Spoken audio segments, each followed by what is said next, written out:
What's going on, everybody? It's Afro Think Tank. Today, we're going to talk about black excellence, and I'm going to give you a demonstration of black excellence. You know how we excel? People look at us, they say, oh, we excel in sports, we excel in physical activity, things that require physicality, right? So, the world knows that when you point at the black man, the physicality dominates. No matter what arena it is, we dominate. But there's another aspect of our warrior prowess, of our black excellence, that doesn't get as much recognition, even though it's on display all the time, right? And it's our tactical mindset, how good we are in combat via, strategy, right? And it's displayed, it's displayed in the boxing ring.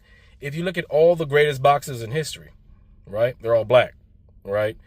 If you look at all the greatest boxers, the number one boxers that ever existed, right? Even the white Ukrainian European boxers, if you look who's coaching them, it's the black African-American coach, the martial arts strategist, because we don't give respect to we got legit senseis out here, all right? We got legit friggin' martial arts masters out here, and they're called boxing coaches.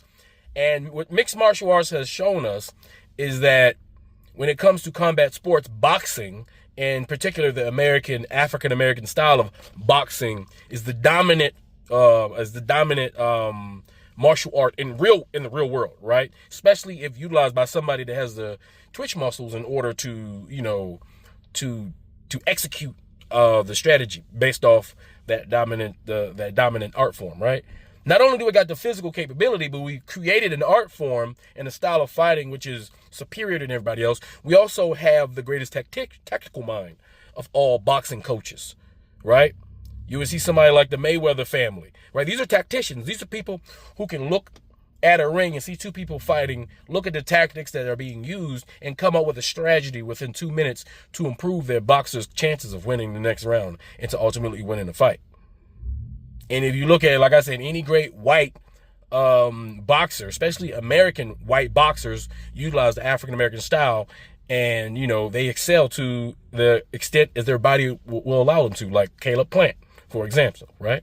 So the reason why I bring up boxing, because there's always a good chasm of, for me to make examples of our greatness, via our mind, our ability to strategize, because boxing is mental, right? You're doing something physical while having to think at the same time, right? Which is difficult to do. You got to understand how difficult it is to do that. And then you look at other martial arts sports where we have to also use a lot of strategy. We excel. Every physical sport that we participate in, we excel.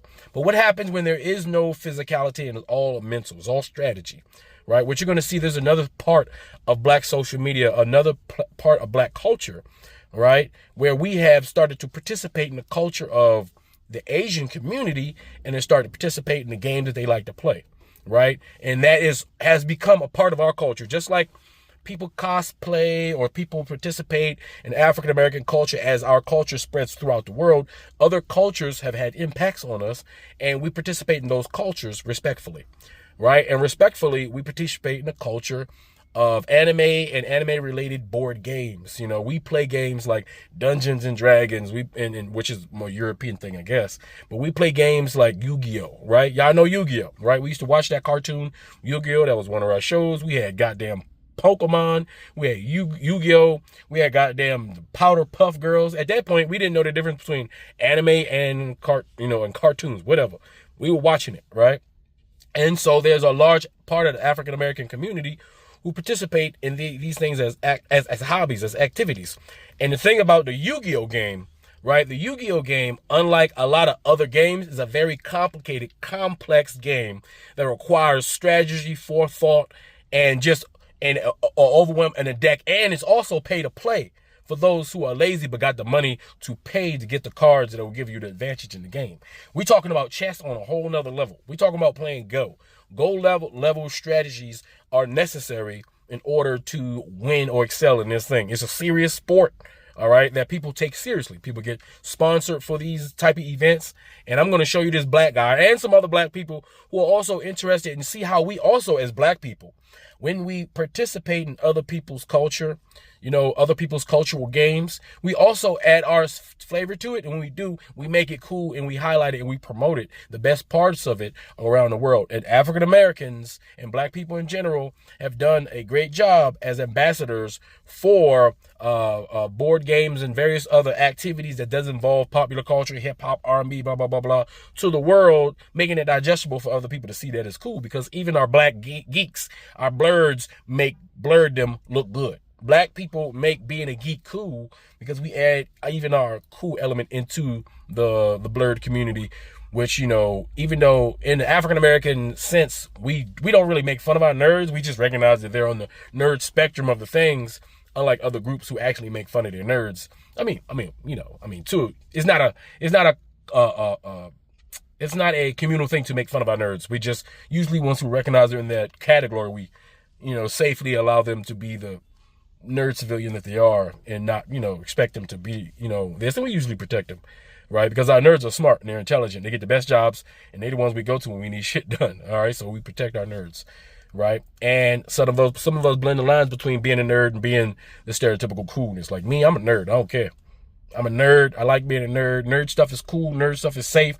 Nerd stuff will make you money, and you'll live a better life being a nerd, right? I'm telling you, right? So you can be a nerd in all different manners, but I just want to highlight our black nerds, our black blurs out here holding it down, because remember, it's our black nerds that go off, they play these type of games for fun, and then they go off and they start creating new inventions that make black people proud. They go off and then create new inventions that make science look like magic. They go and they invent processes and they invent science that pushes humanity forward after they finish playing their games and their card games and their Pokemon and their video games. Keep that in mind. They're the best of us, right? So anyway, I want to highlight them in this video. First, we're going to start off with this black excellence. We are so good that even when we just casually get involved in something that's serious, we can still somehow win that shit, and it pisses people off, right? And our blessings and the things we're able to do, and how natural, things come to us, right, is what makes people pissed off at us. There's nothing we can do about it. It's a blessing and a curse because of jealousies and biases and envies. But at the same time, we have to do nothing but celebrate it, because we might as well, because everybody's paying attention, so we should also pay attention. Anyway, you tell me what you think in the comment section. It's Afro Think Tank. Learn something, teach something. I'm out. I decided to enter on a whim, basically, and I ended up winning. He surprised the world by winning his first ever Yu-Gi-Oh! Championship with a deck that no one knew about. Marquise Henderson was just 16 years old when he entered the tournament of 1,400 players. But unlike the others in the room, who utilized the powerful wind-up and Dino Rabbit strategies, which cost thousands of dollars, he would instead bring a unique deck that he made using the cards that he owned. It was a TG stun deck that utilized monsters who could search for themselves when they were destroyed by battle. He would then protect them with floodgate traps like Skill Drain to negate his opponent's monster effects, while boosting his own monsters like the Beast King Barbaros to 3,000 attack. No one had expected such a strategy, never mind one that was invented by someone who was basically new to the game. He would upset multiple pro players, many of whom refused to shake the boy's hand, for they were extremely salty. But after the event, many players would even net deck his idea. There! I finally got my deck! Now let me in! What? Wait, you're here? I thought you went inside weeks ago. What? No, I've been out in the tundra collecting cards for my deck. Are you serious? Yeah, you said I needed a deck. Yeah, this is a duel academy. Of course you need a deck. You're not sick. You're serious, aren't you? You went out into the tundra and, mate, what you do that for? But you said this place had cards riddled in the ice. Yeah, I mean this place is riddled with dueling history. I didn't mean go out and start getting cards out of the ice. You've been out for weeks in the tundra collecting cards. What have you been eating? Rock salt, f***ing rock salt. Look, I've got my deck. Can I just go in? I'm inclined to let you in now and get you a blanket and see the nurse. Trevor, open the door. He's been eating rock salt. Rock salt? Yeah, rock salt. 2 weeks. King Rock Salt? I know. Yo, I find it really crazy that people think that Joey actually beat Yugi/Atem to get his Run-Eyes Black Dragon back. Let me just paint the picture for you. The greatest duelist to ever exist, on top of that, has all 3 Egyptian god cards, right? Stay with me now. You mean to tell me that y'all think that even if y'all think Joey won that duel, do y'all honestly think that Yugi or Tim was trying their best? Do you think that Tim was playing like his life was on the line in that duel? No, it was a little friendly game that they didn't take serious, and Joey got the dub. He's like, oh, you beat me. My bad. But yeah, no, y'all gotta really, like, again, I know people love Joey, but y'all gotta start putting these clues together. There's no way someone with all 3 Egyptian God cards on top of being the greatest duelist in the history of the game of Yu-Gi-Oh! Even up to this, again, only people you can say that's better than Tim. It's a very small list. Again, I would say Yusei, maybe Yubel, maybe Jaden. You know, it's maybe a couple onesies and twosies possibly you can debate, but that list is pretty small. But yeah, no, Joey won, if he did win, out of, like, respect. Like, that's it. He didn't actually beat Yugi. And can y'all stop saying, oh, why is Kaiba taking it so seriously? It's just a children's card game. I'm sorry, did we watch the same show? It's not a children's card game in the Yu-Gi-Oh verse. It's a children's card game in real life, not in the Yu-Gi-Oh verse. Not only is Duel Monsters the most lucrative professional sport in the Yu-Gi-Oh verse, literal academies dedicated to teaching people how to be good at this game in the same way you have schools like Sierra Canyon dedicated to making people really good basketball players and getting them to the NBA. It's the same thing. You had people who went from being homeless orphans to being rich, famous millionaires just by being good at the game. And then you can add in the complication that you have ancient, thousands of years old deities and malevolent spirits getting involved in these games. And then there's the fact that you can literally die depending on who you're playing against. Then you have the fact that the literal fate of the world is dependent on this game. Like, what do you mean, why is Kaiba taking it so seriously? It's just a children's card game. It is genuinely that serious. Yo, Duel Links players, listen up, man. Is it just me, or am I tired of fighting against Blackluster Soldier? I'm so sick of BLS. The Soul of Light and Darkness, Yugi. Like, I'm so sick of just you going up against this deck is so exhausting. I am tired. Literally, I fight against this deck probably on average 7 times out of 10. I'm surprised I don't know how to stop it at this point. It's such an exhausting deck to go. It's so overwhelming and it's so strong. I'm like, I get why people use it. I get it. It's super overpowered. It's easy to use. But come on, people, listen. I get it. I love winning just as much as the next person. But y'all gotta get this deck. Y'all gotta give BLS a break, man. Give BLS a chance to rest, because y'all going crazy with this one. Can they nerf it, please? This needs to be nerfed. Nerf the skill at least. Cause jeez. Most men are not qualified to be in relationships with women. Just say I'm broke, I need money. It's a lot easier. Good women love in such a way that most men today are not able to receive. And most women are looking for an ATM with legs. Wicked Witch of the West that helped Dorothy find the yellow brick road. You just activated my motherfucking trap cards. First, I activate the trap card, I'm 65, but think I look 20. When this card is activated, any individual living in delusion of their current situation gets one eye sprayed with mace, and the other eye covered up by an eye patch.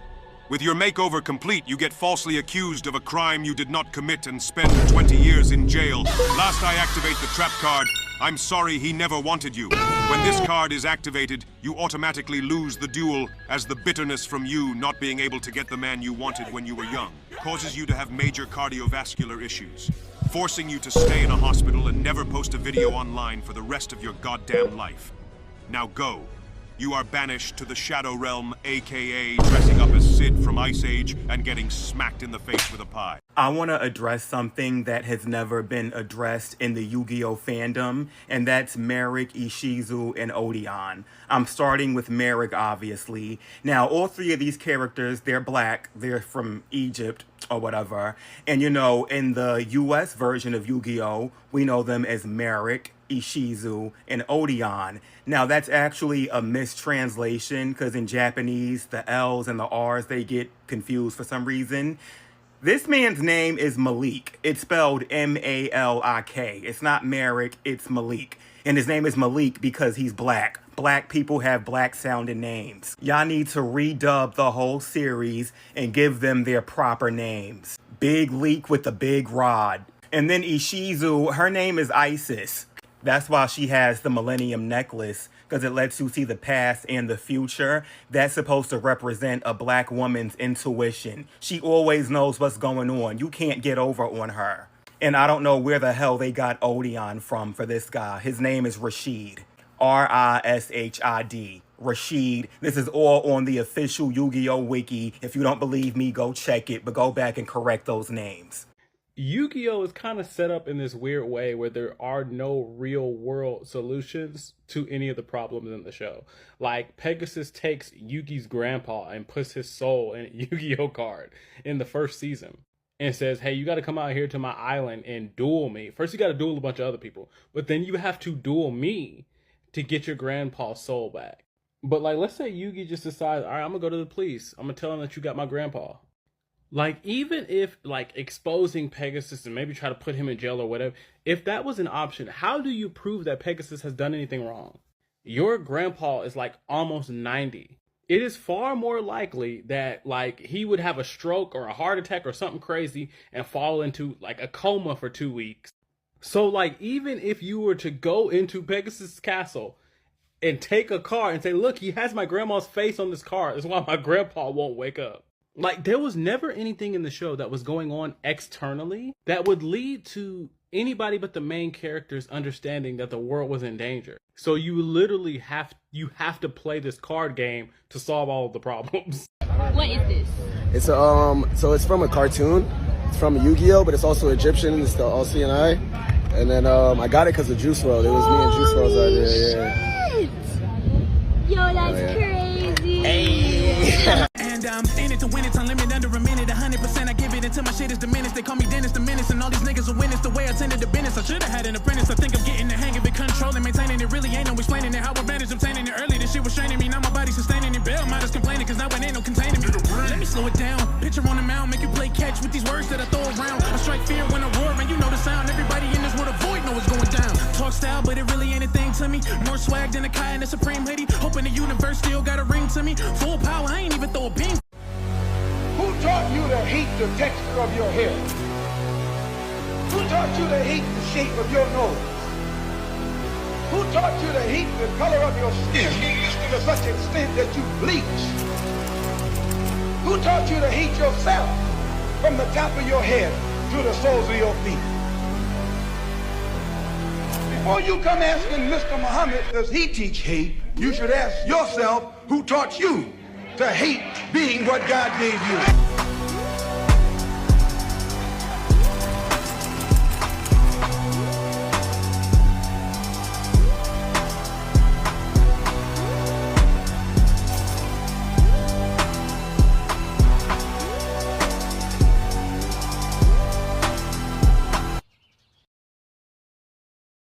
Free Sudan! Boycott diamonds and gold! Free Sudan! Boycott diamonds and gold! We most definitely cannot forget about the people of Sudan! Thanks for watching Afro Think Tank. Don't forget to like, share, and subscribe. And follow me on Substack and Patreon for more content. Remember, it's Pan-Africanism or nothing.